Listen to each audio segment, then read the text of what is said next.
Bonjour, bonjour. Aujourd'hui, une vidéo pour vous présenter l'installation de Home Assistant sur Synology, de Docker sur Synology, de l'installation des containers Portainer qui va permettre de gérer les containers un peu plus précisément que ce que propose Synology. MDEL qui permet de faire des redirections d'adresses IP via des logos, via une page web ou graphique, c'est un peu plus joli. Et AdGuard aussi, on va voir, c'est pas mal, ça permet de bloquer, c'est un bloqueur de pub sur votre réseau. C'est-à-dire qu'on n'a pas besoin d'installer sur chaque ordinateur un bloqueur de pub. En fait, c'est le réseau complètement qui va être protégé en grande partie des pubs. Donc on va commencer déjà par Home Assistant. Donc dans les anciennes vidéos, j'expliquais comment fonctionne Home Assistant. Là, je vais vous montrer comment on l'installe sur Synology. Donc pour ceux qui veulent faire des portages, la technique c'est de faire un backup sur son Home Assistant actuel, de sauvegarder et télécharger le fichier backup, et quand on aura fini de l'installer sur Synology, on recopie, on fait un restore et on récupère normalement notre conf Home Assistant. Donc tout d'abord, il faut que j'installe. Donc il y a deux moyens d'avoir Home Assistant sur Synology, soit en utilisant les packages Syno Community là, donc on voit dans la liste qu'il y a Home Assistant, mais le problème c'est que c'est Home Assistant Core. C'est-à-dire qu'il n'y a pas la partie supervisée, c'est-à-dire l'intérêt que je trouve à Home Assistant, c'est d'avoir des paquets qui sont intégrés comme Node-RED, Grafana, FluDB, WireGuard, Mosquito, j'en passe. Et ça, c'est intégré au Home Assistant. Et dans ce Home Assistant Core, on ne peut pas télécharger ces paquets. Donc on ne va pas utiliser Silo Community. Pour le faire, on va faire une VM. Donc pour faire ça, il faut télécharger le gestionnaire de machines virtuelles. Donc on tape dans le centre de paquets virtual. Hop, je le trouve ici. Donc ce que je propose ici, moi, c'est d'installer les VM donc, sur Synology, d'installer les VM sur les RAID, sur les disques qui sont protégés par du RAID, et de surtout pas le mettre sur le disque où il y a l'OS. Parce que si le disque où il y a l'OS qui n'est pas redondé, par exemple, est perdu, ben on perd les VM, alors que si c'est sur le RAID, même si on installe le disque où il y a DSM, le système d'exploitation, et ben comme les VM sont sur les disques avec RAID, on pourra récupérer toutes ces VM. Donc ça c'est vraiment pratique. Donc là on voit qu'il s'est installé, c'est assez rapide.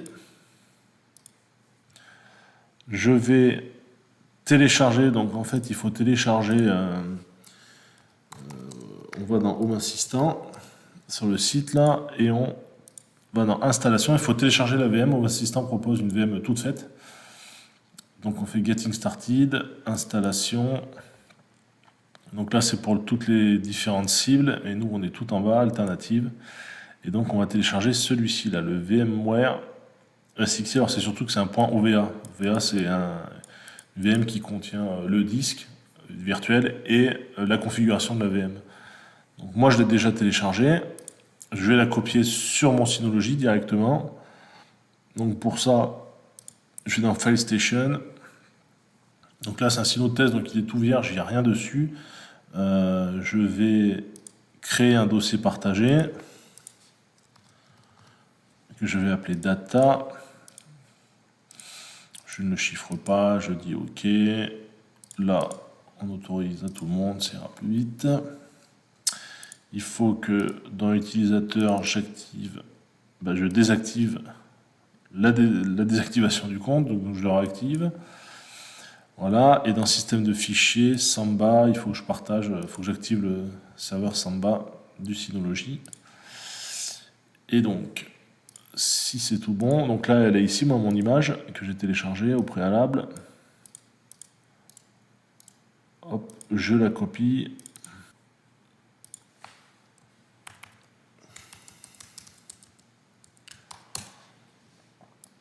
Hop, j'ouvre data et je la colle ici. Donc en parallèle, comme on va faire du Docker par la suite, je vais faire installer Installer Docker. Donc c'est pareil, on tape Docker dans le centre de paquet, hop, il est ici, je fais installer. Est-ce que la copie est terminée? J'ai l'impression que la copie est terminée, donc là, mon image Home Assistant est sur mon Synology. Ici, le gestionnaire de machines virtuelles est téléchargé. On fait suivant. On met bien, comme je dis tout à l'heure, sur le RAID. Donc moi, c'est volume 1 là. Bon, là, j'ai pas de RAID parce que c'est un truc de test, mais vous avez du RAID, j'espère.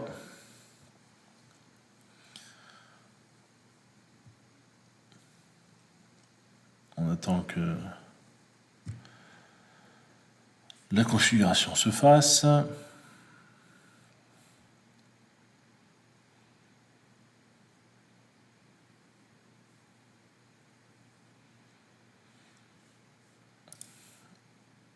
je peux fermer. Il me télécharge. Hop, et voilà. Donc il me dit que c'est créé avec succès. Donc ma machine, mon Synology est prêt à créer des VM. Donc moi, on va ici sur machine virtuelle. On clique sur la petite flèche à côté de créer parce qu'on va faire importer. Depuis le disk station, on va dans data. On prend notre fichier OVA qu'on a téléchargé, importer. Il va me le mettre sur mon disque. Ça, on ne touche pas. Ça non plus. Alors pour la taille, on va la modifier après. Ce 32, c'est un peu léger, je trouve. Mais on ne peut pas le faire tout de suite.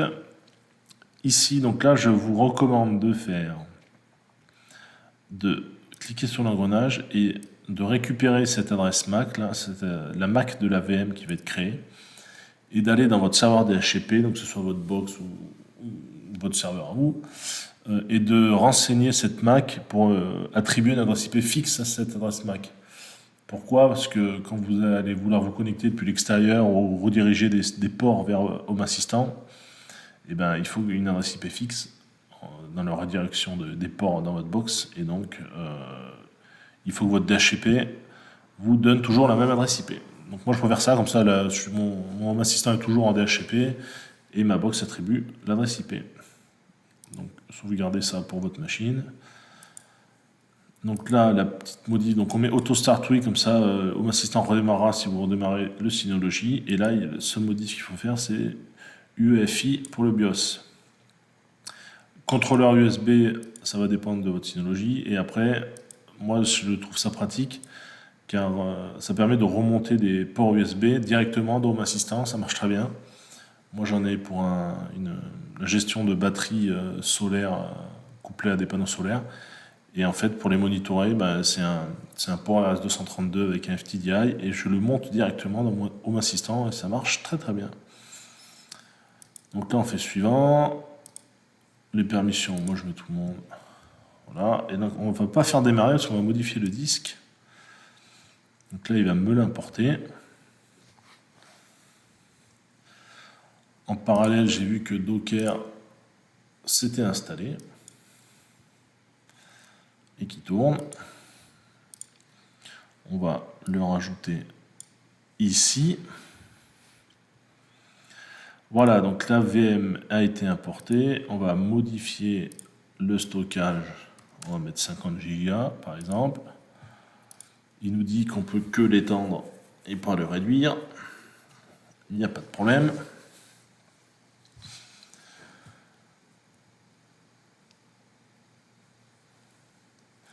Et voilà, donc là, on va le démarrer. Et hop, on va se connecter. Et en fait, ça nous ouvre... il y a un VNC là, que Synology rajoute là, qui permet de voir le terminal de la VM via une interface web. C'est assez pratique. Donc là, on va juste attendre qu'elle boot et après on va... Dans ce cas, ça met une vingtaine de minutes à s'installer ou ça va dépendre de votre Synology.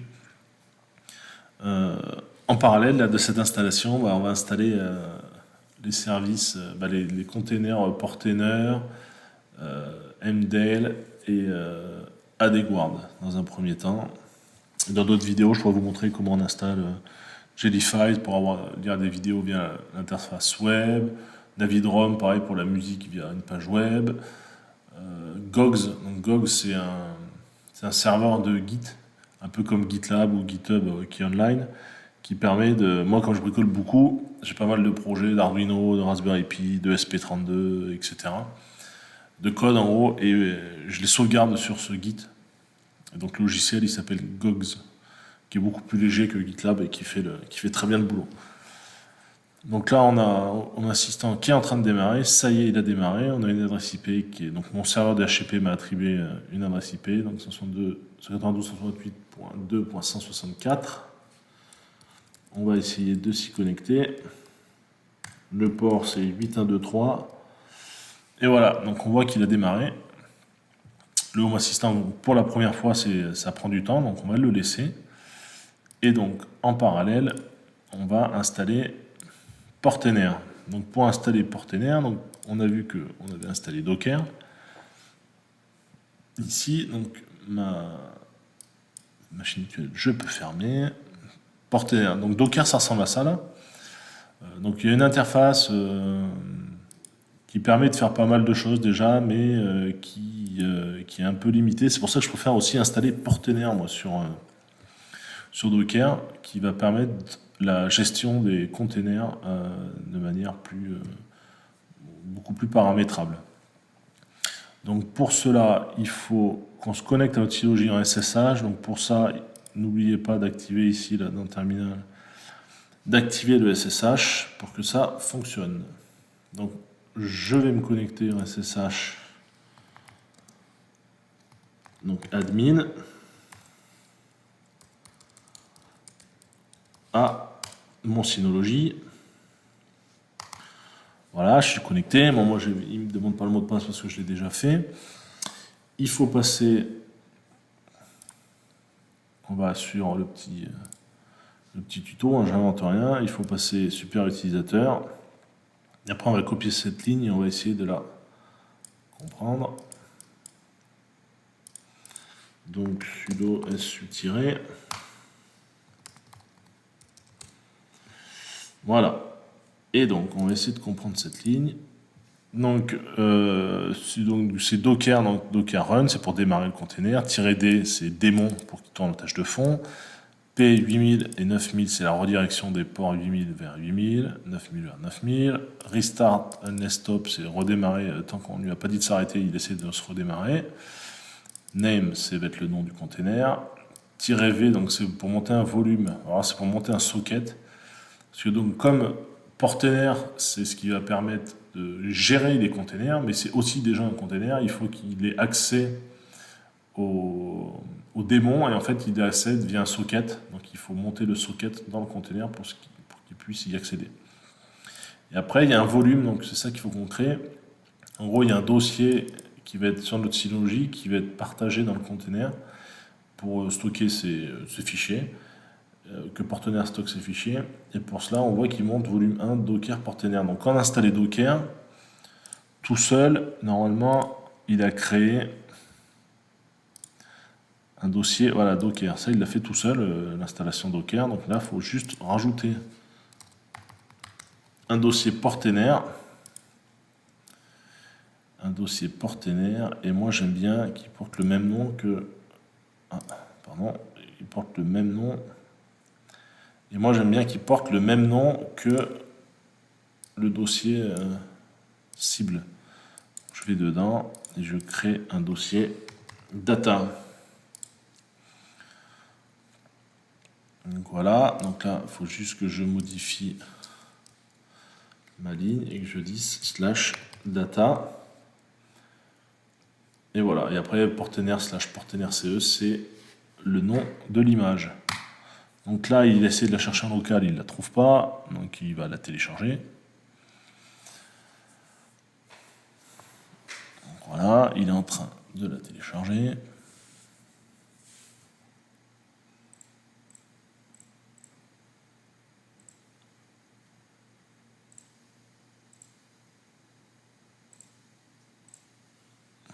On le laisse faire.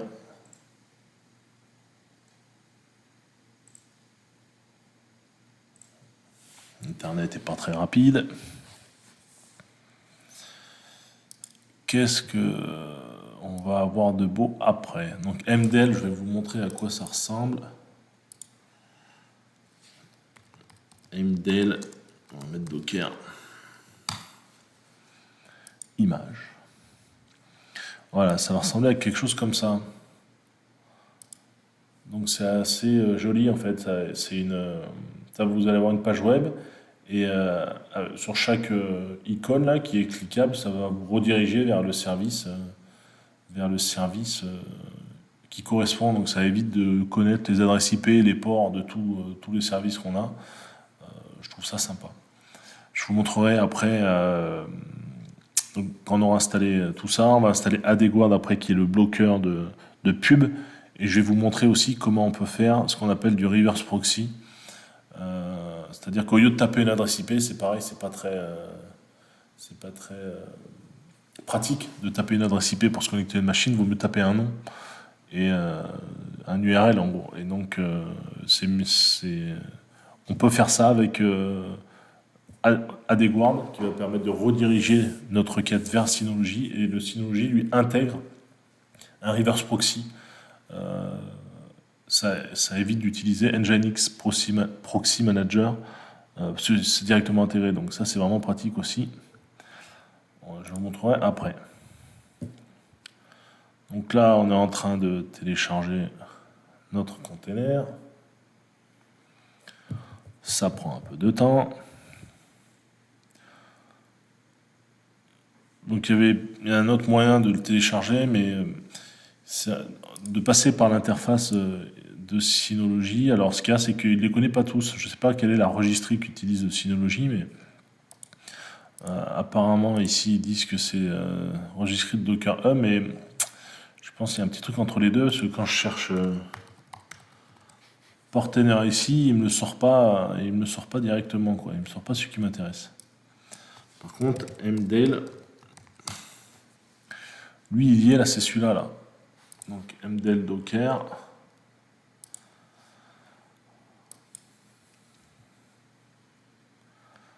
Alors je vous recommande quand vous pouvez d'utiliser les containers créés par Linux Server.io là. Ils en ont pas mal et ils sont vraiment pas mal, ils sont bien documentés.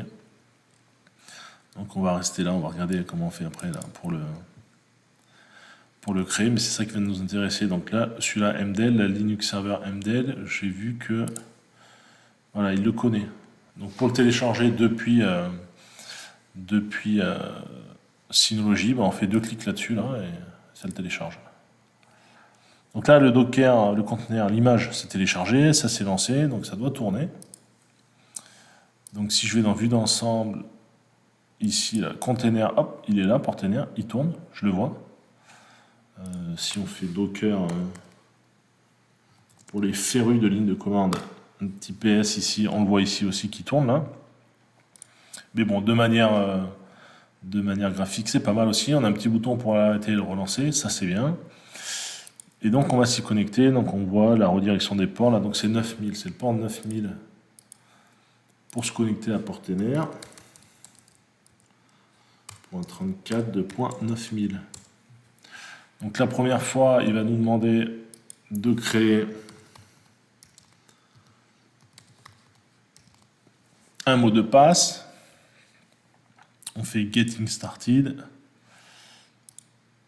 Et voilà, on a notre container ici qui tourne. Là, il n'y en a qu'un, c'est Portainer, c'est lui-même. Donc voilà, ça ressemble à ça. Les images qu'on a téléchargées, elles sont là. Donc là, il n'y en a qu'une. Et voilà, donc l'avantage aussi de Portainer, c'est sur directement depuis Synology. Là, ici, il n'y a pas moyen de faire des Docker Compose. Bon, je n'ai pas cherché plus que ça, mais j'ai l'impression qu'il n'y en a pas. Mais Docker Compose est bien installé sur le Synology, donc soit en passant par les stacks ici, là, on peut faire des Docker Compose, ou directement à la mano dans un terminal, créer son YAML et faire un Docker Compose Hub. Ça devrait marcher. Donc là, c'est pour ça. Maintenant, je vais télécharger MDL donc depuis le Synology. Donc je fais 2 clics ici. Il va me demander quelle version je veux. Si on veut une version particulière, donc nous on va lui demander la dernière. tout simplement. Voilà, latest. Et donc là, il va dans Images et on voit qu'il est en train de la télécharger.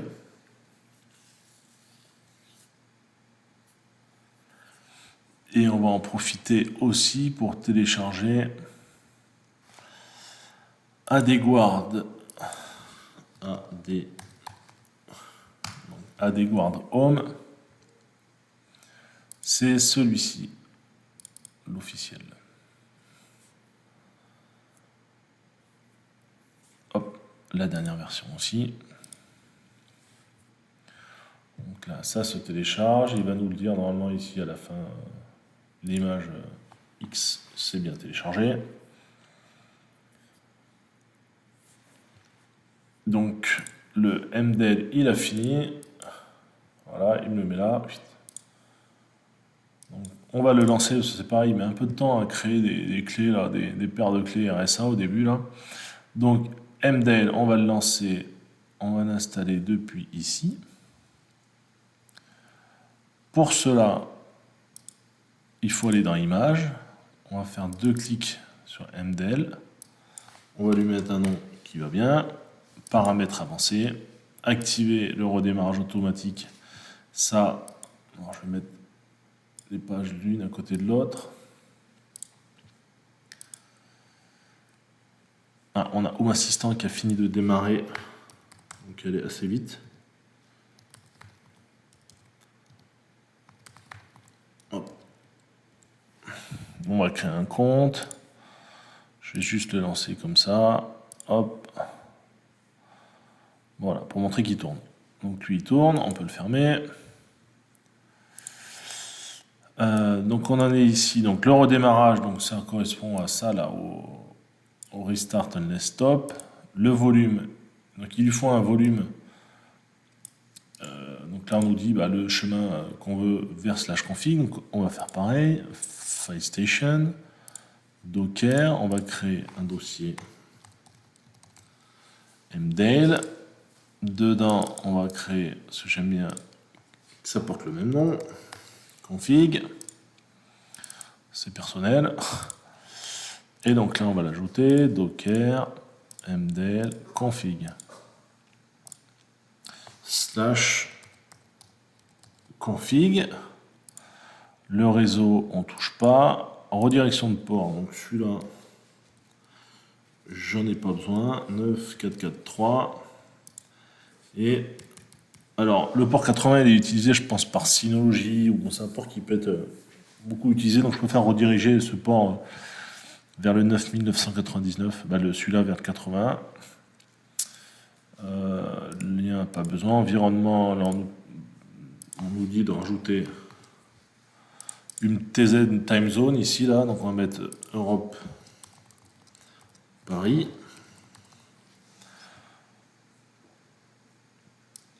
Et voilà, le PUD, PGID, j'ai pas besoin. Et on peut le lancer.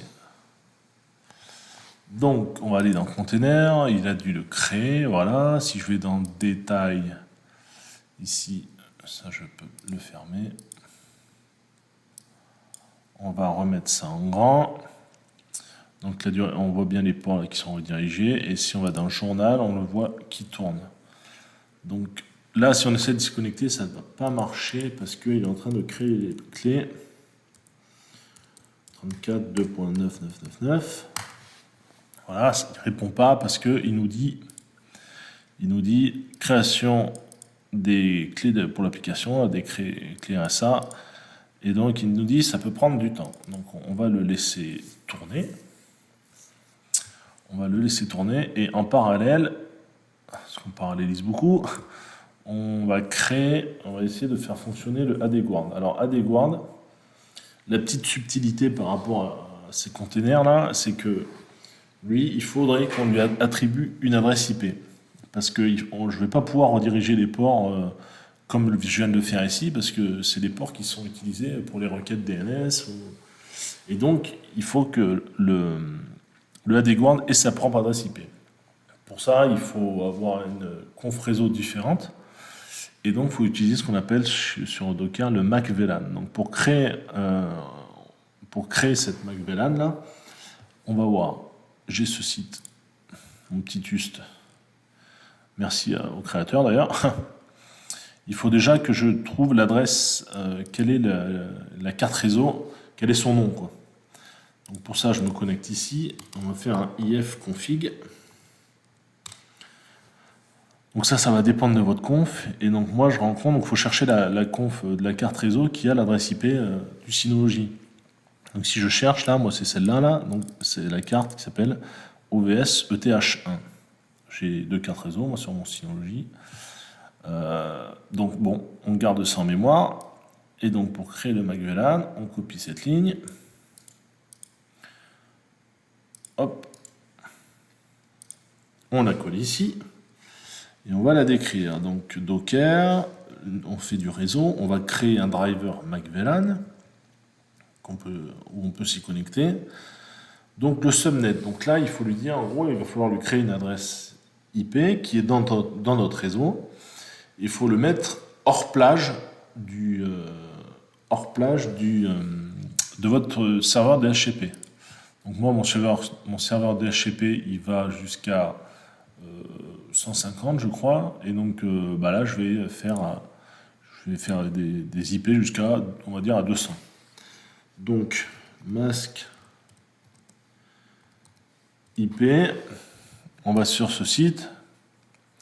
Merci le CNRS CRIC de Grenoble. Et donc, moi, mon sous-réseau, c'est .2. Et donc, je vais mettre .208.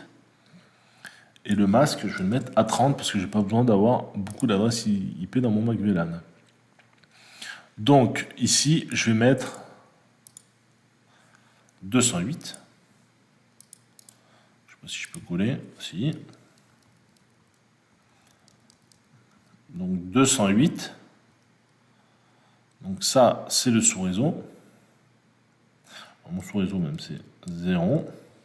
Le mien, là. Là, il faut mettre l'IP de sa passerelle de la box. Moi, c'est ça. Vous mettez ce qui va pour vous. Et donc là, on a dit que c'était OVS underscore ETH1. La carte réseau. Celle-ci. Et là, range d'IP pour le périphérique. 92.168.2.208, j'ai dit. Donc voilà. Et là, on va l'appeler Mac VLAN à des guards. Il m'a créé la Mac VLAN. Donc ça, je peux le voir dans Portainer. Je peux même le voir, je pense, ici, là, réseau. Voilà, il m'a créé la Mac VLAN. Donc voilà, avec les configurations. Pourquoi pas. Je regarde où on est MDL. J'ai l'impression qu'il a fini. Si je relance. Voilà. Il a terminé. On y reviendra après. On continue à des guards. Donc ça, c'est le réseau. Et donc à des guards, ça c'est fait. C'est ici. Et donc pareil, on va le mettre à côté pour savoir comment le configurer. Donc là, je vais aller via Portainer, ça, je ne pourrais pas le faire. Si on le fait depuis Synology, en fait, il nous dit les ports, les 80, 53, là, ils sont déjà utilisés, on ne peut pas la démarrer. Sauf qu'il ne fait pas le lien, entre guillemets, j'ai l'impression qu'il ne fait pas le lien du fait que j'utilise une Mac VLAN qui est sur une autre adresse IP. Donc, pour ça, je peux le faire que via Portainer. Donc, je me connecte à mon Portainer ici. Je regarde. Je vais dans Images, je récupère le nom de l'image de ADGuard. Je vais dans Container, donc là j'en ai deux qui tournent, j'ai mon nouveau la MDL et mon ancien Portainer. Et donc là, ADGuard. Ici je mets le nom de l'image. Et là, donc, pour rediriger les ports, c'est ici, là, dans Portainer. Et donc, j'en ai 1, 2, 3, 4, 5, 6, 7, 8 ports à rediriger. 1, 2, 3, 4, 5, 6, 7, 8. Donc, TCP, UDP, UDP et que TCP. Donc, il y a le port 53 vers le 53. Le 53 vers le 53. 67, 67. 68, 68, 80, 81, 443, 443, 853, 853 et 3000. Voilà, donc ça c'est pour ce qui est conf de redirection de port. Les volumes, alors il y a deux, je vais copier ça, il y a deux dossiers à monter, donc c'est dans volume, map 1, 2, il faut faire un bind. Là, c'est dans quoi il faut les rediriger. Donc, je crois que c'est conf l'autre. Ouais. Et donc, moi, je vais créer ces dossiers-là, comme je l'ai dit tout à l'heure. Je vais même prendre ça. Ah non. Il y a work et conf. Donc, file station, docker, ad guard, home. Et là, il y a un dossier work. Et il y a un dossier conf. Voilà. Je retourne ici. Je copie ça sur mon host, c'est-à-dire le Synology, c'est volume 1. Il y a Docker aussi entre les deux.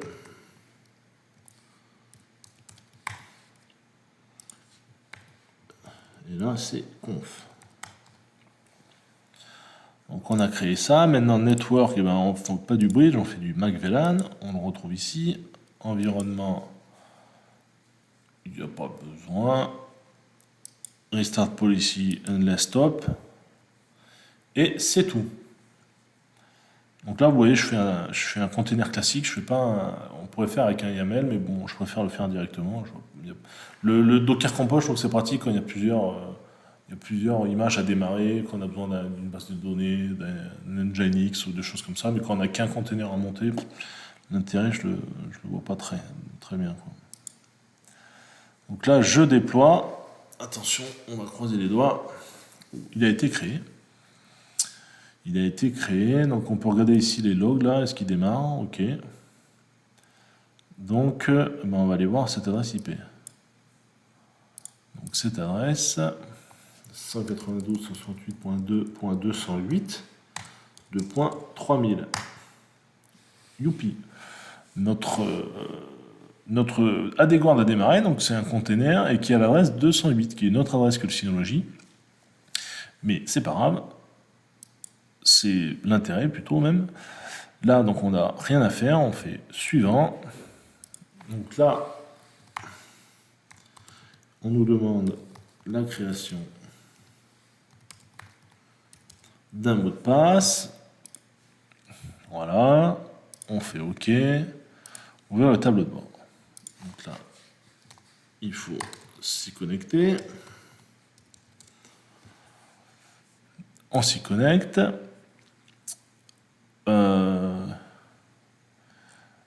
Voilà, donc pour l'instant, on a créé AdGuard, mais il n'y a aucune de nos requêtes qui sont redirigées vers lui. Pour l'instant, toutes nos requêtes, elles passent par le DNS de notre fournisseur d'accès. Ce qu'il faut maintenant dire, c'est je veux que les requêtes de mon PC se redirigent vers AdGuard, et lui, c'est lui qui va filtrer, qui va rediriger vers l'extérieur. Alors pour cela, soit vous avez un routeur, moi j'ai un routeur un peu intelligent, alors c'est un Netgear R8000 ou R7000, et dans lequel j'ai flashé Fresh Tomato, qui est un firmware différent du firmware d'origine Netgear, et qui permet de faire ces choses-là au niveau DHCP. C'est-à-dire que, en fait, quand vous connectez sur un réseau, que vous êtes en DHCP, en dynamique, votre PC va demander au serveur DHCP de lui attribuer une adresse IP, il va lui attribuer, mais on peut dire aussi au serveur DHCP d'attribuer au PC quelle est l'adresse du DNS à utiliser pour se connecter.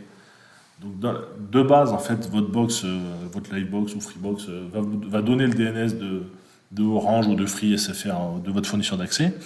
Et moi, je veux pas. Moi, je voulais dire, bah non, moi, je veux que mon serveur DNS, ce soit mon AdGuard Home, donc l'adresse 208, qui lui, après, va rediriger vers l'extérieur. Mais je veux que, sinon, il faudrait dans chaque PC changer à la main. Alors, le faire ici, là, c'est vraiment pratique. C'est vraiment bien parce que ça permet de l'avoir de manière automatique, quoi. Donc, pour ça, il faut taper dhcp-option. Donc, il faut regarder, il y a aussi, pour ceux qui ont OpenWRT, je crois que ça s'écrit pareil, les options. Il faut juste trouver l'endroit qui va bien dans le DHCP, dans le DNS Max configuration. Et l'option, c'est l'option 6. Donc, dhcp-option égale 6. Et l'option 6, ça veut dire quelle adresse IP tu veux, le serveur DHCP doit fournir comme adresse de serveur DNS au client qui fait une requête de demande d'adresse IP. Donc 192.168.2.208. Moi, je veux que ce soit ça. Donc je sauvegarde dans mon Fresh Tomato, dans mon firmware de mon routeur. Et donc ce que je vais faire là, ici, je vais... on va déjà regarder quelle est l'adresse IP. On va se déconnecter et se reconnecter.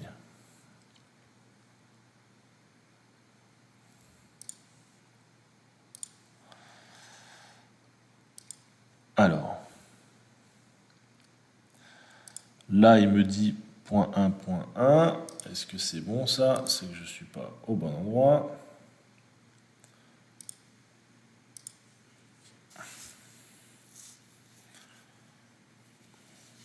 Donc on se connecte. Je ne sais pas si ça se rafraîchit tout seul. Je n'ai pas l'impression. Et voilà, on voit en bas ici là que mon serveur DNS il est en 208. Alors je vous montre juste, si ici je mettais, si on peut mettre tout ce qu'on veut, hein. Par exemple, je voudrais dire, je veux les DNS de Google, donc 8.8.8.8, 1.1.1 pour Cloudflare. Voilà, donc si je me déconnecte, je déconnecte mon Wi-Fi, je le reconnecte, donc quand je le reconnecte, je redemande une adresse IP. Quand je redemande une adresse IP, voilà, on voit bien, là il me l'a fourni en 8.8.8.8. Donc je vais remettre ce qui m'intéresse. .208, donc là je sauvegarde, je vais rester là-dessus, on va faire un test. Je vais me connecter à ici là, et donc on va aller sur 01net. On va aller sur 01net.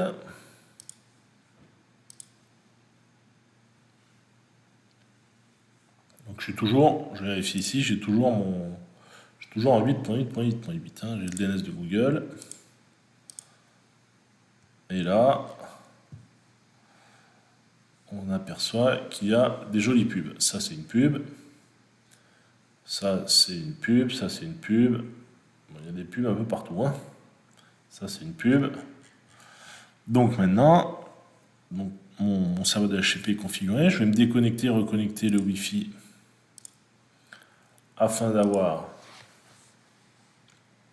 une nouvelle requête DHCP et donc la bonne adresse pour le serveur DNS. Donc il me dit que je suis configuré et donc là je suis bien en 208. Donc là, j'ai mon petit Edge qui crache.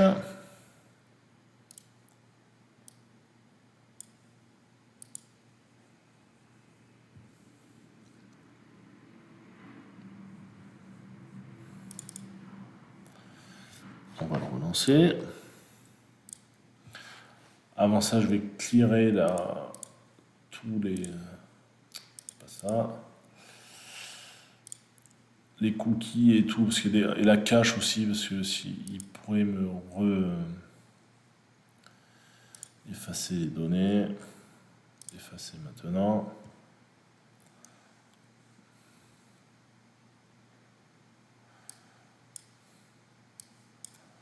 Voilà. 0 1 net. Et donc là, je retourne sur le site 0 1 net et normalement, il n'y a plus les pubs. On retourne sur la page d'accueil. Voilà. Et toutes les pubs qu'on avait tout à l'heure, elles y sont pas. Et si on retourne sur AdGuard ici et qu'on actualise les statistiques, bah voilà, on voit qu'il a bloqué des pubs. Ici, 166. Donc voilà. Donc le AdGuard fonctionne très très bien.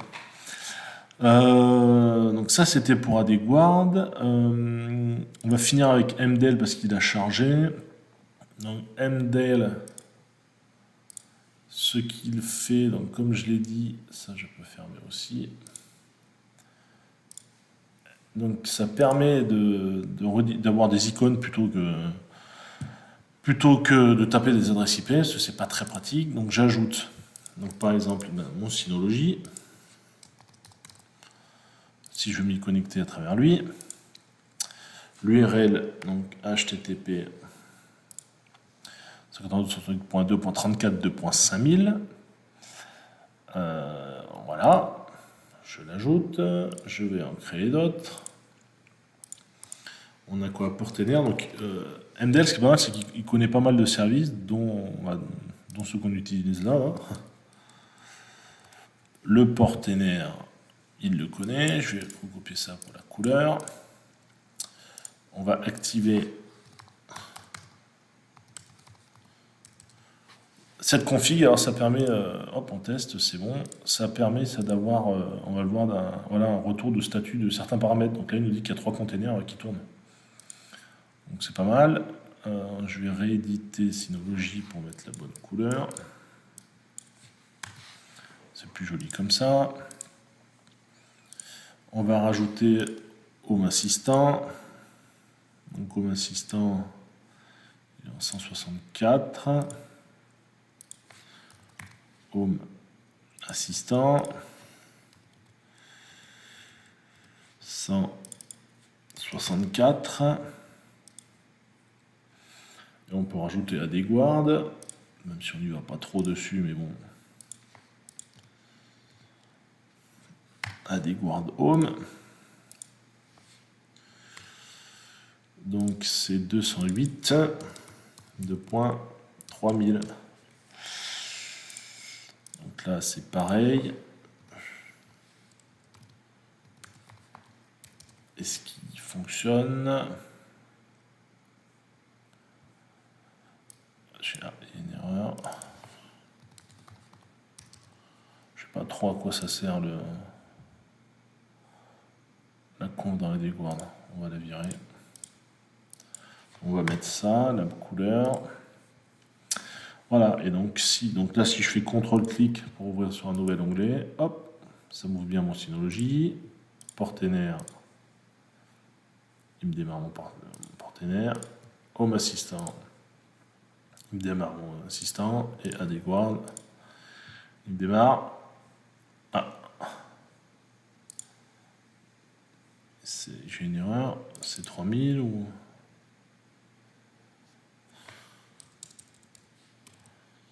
Peut-être pour ça, non? Ou 80 même.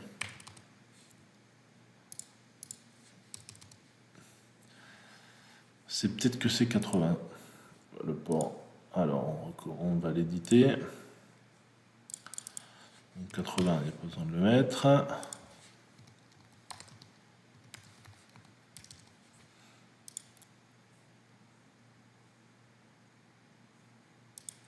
Ouais, je sais pas. Bon. En tout cas, quand on clique, ça redirige bien. Donc ça, c'est bien. Et le dernier truc à faire, alors, c'est, oui, je vous ai parlé du reverse proxy.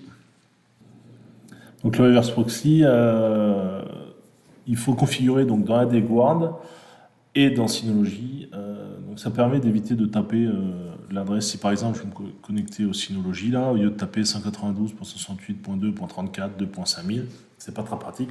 Je préférerais taper par exemple syno.test et hop, ça me redirigerait vers lui directement.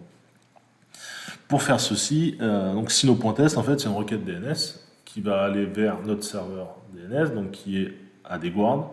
Et en gros, il faut dire AdGuard pour toutes ces requêtes qui sont en point test. Si par exemple tout mon domaine, je l'appelle point test, donc sino.test, homeassistant.test, portenaire.test, je veux que tout ce qui est en domaine point test reste, soit redirigé vers Synology. Et lui, en fait, il va convertir ce nom sino.test en une adresse IP. Il va faire la conversion, pardon, nom de domaine vers IP pour nous. Donc pour cela, il faut aller dans AdGuard, faire réécriture, filtre, réécriture DNS. Là, on dit tout ce qui est en étoile, donc point test, donc tout ce qui est en point test, tu me le renvoies vers 192.68.2.34, c'est-à-dire mon Synology. Voilà. Après, je retourne dans mon Synology. Donc, panneau de config, portail des applications, proxy inversé. Et là, on va en créer, donc Sino. Donc, par exemple, quand je vais avoir Sino.test sur le port 80, tu me le renvoies, on va demander qu'il le renvoie à 52.2.34.2.5000. On va en créer un deuxième, portenaire. Hop, je vais l'appeler portenaire. Portenaire.test, le port 80.2.208. Non, portenaire c'est 34 et c'est 9000. On va créer le mdale. Donc on va dire mdale.test. Pareil port 80, tu me le renvoies vers mdale.2.34 et le port c'est 9999. Et le dernier c'est AdGuard.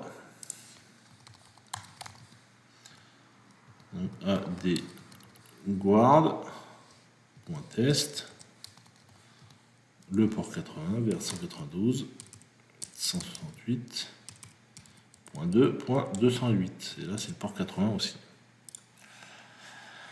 On va tester tout cela. Donc, sino.test. Donc, mettez un petit slash à la fin. Hop, et là, il me le redirige vers mon Synology. Ça, c'est très bien. Après, on a dit portenaire.test avec un petit slash. Il me redirige vers portenaire. Après, on avait mis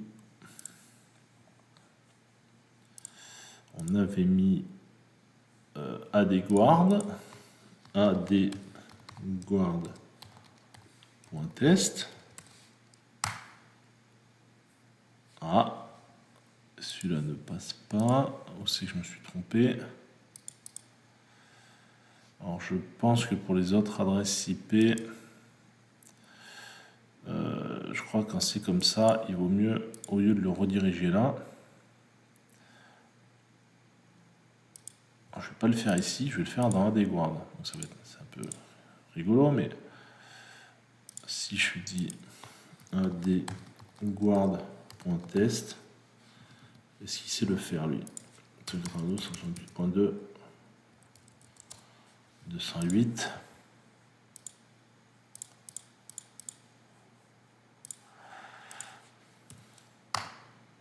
Ouais, il vaut mieux passer comme ça là. En fait, le reverse proxy marche bien quand c'est sur lui-même. Et le dernier, c'est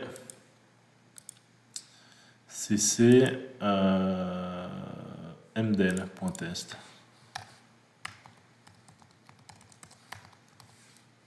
Slash. Voilà, donc en gros, avec ce mdale là, ce qui est pratique, vous connaissez un seul nom de domaine, par exemple mdale.test, vous mettez ce que vous voulez, et en fait, à partir de là, eh ben, vous pouvez vous connecter à qui vous voulez. Et donc c'est bien parce que vous avez besoin de retenir aucune adresse. Donc voilà pour cette vidéo un peu longue, mais qui explique comment faire marcher Home Assistant, Home Assistant, d'ailleurs on peut le rajouter, Home Assistant, on va voir là. HAOS.test 192.68.2.164 je crois. Et on le teste HAOS.2.8123 je crois aussi. Voilà, ça redirige, très bien. Donc voilà, donc dans la prochaine vidéo, je vous expliquerai comment on installe Gogs, donc le Git, le serveur Git, WireGuard pour faire du VPN aussi, très pratique. Du Jellyfin pour regarder les vidéos depuis une interface web, du Navidrome pour écouter la musique depuis une interface web. Et voilà, c'est déjà pas mal. Donc si vous avez des questions, vous pouvez les mettre dans les commentaires, j'essaierai d'y répondre. Au revoir.